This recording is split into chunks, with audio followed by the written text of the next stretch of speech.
હવે આ ઝરવાણી છે, આ ઝરવાણી વોટર જો કે ઝરવાણી, અને ઝરવાણીમાં કેટલા લોકો ફરવા આવ્યા છે.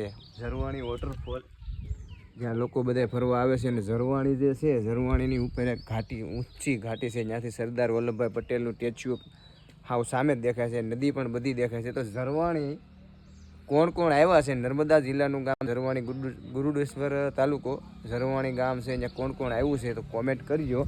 આ ઝરવાણી છે અને આ ઝરવાણીનો ઘાટનો રસ્તો છે. અહીંથી કોણ કોણ ઝરવાણી ફરવા આવ્યું છે એ બધાય કોમેન્ટ કરજો. ને ફરવાલાયક બહુ સ્થળ છે. એટલે લગભગ તો સુરતના બધાય મિત્રો આવ્યા જ છે. જે સુરતના ભાઈઓ છે એ આ ઝરવાણી આવ્યા હોય એ બધાય કોમેન્ટ કરજો. કારણ કે ઝરવાણી ફરવાલાયક સ્થળ છે. ઉપર બહુ ડુંગરા ઉપર છે. અને ઝરવાણી વોટરફોલ એ બધા આવ્યા જ છો. ત્યાંથી સરદાર વલ્લભભાઈ પટેલનું સ્ટેચ્યુ એની એકદમ નજીક છે. તમે જોઈ શકો છો કે આ ઝરવાણી જાતો રસ્તો છે અને આ ઝરવાણી વોટરફોલ.